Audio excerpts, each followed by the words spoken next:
Welcome to our quick discussion on feed additives in horse feeds. My name is Dr. Mika Holder and I'm an equine nutrition research scientist. When I think of feed additives, I like to think of them in two different categories.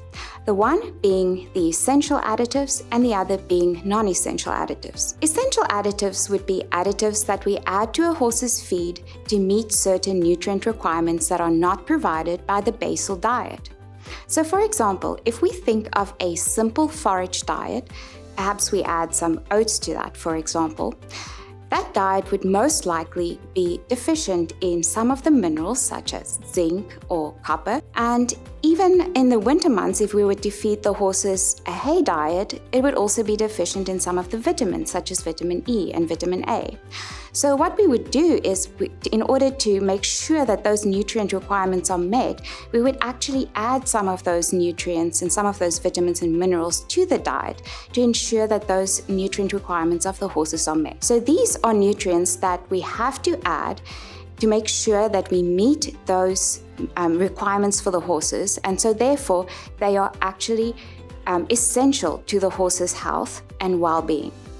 Our non-essential additives are additives that we add to the diet, and the way I think about it is we add it in order to either improve the way in which the diet is utilized or the health of the gastrointestinal tract, so that the absorption of those nutrients and the way it's absorbed and utilized by the horse is improved. And so by improving the way that the nutrients in the feed is used and the way in which the gastrointestinal tract is capable of absorbing those nutrients, we can also improve the well-being and the performance consequently of that horse.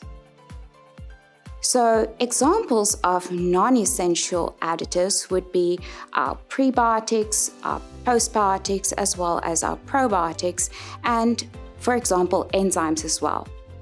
So if you want to know if some of these non-essential additives are in your horse's feed, you can look at your horse's feed label, and it would normally be listed in the ingredient list, and it will also be listed in the guaranteed analysis, where it will have the minimum or maximum amounts that is incorporated in the feed. And as you look at that, you may think to yourself, well, is that safe to add into my horse's feed? And that's actually a very good question. So how do we know how much we should be adding to the horse's diet? Well, most of that is determined by research. So what we do is, for example, if we were going to add a yeast to a horse's diet, a lot of research goes into determining how much we should be adding, what is the correct dose we should be adding to a horse's diet to, for example, improve the digestion of that feed, or to have other health benefits to the horse. And it doesn't just stop there. As that product evolves and improves over time, we continue doing research to make sure that we adjust our dosage and our rate of inclusion in the feed. In addition to that, when our products are produced in our production facilities, we have certain quality variables and parameters that we take into account.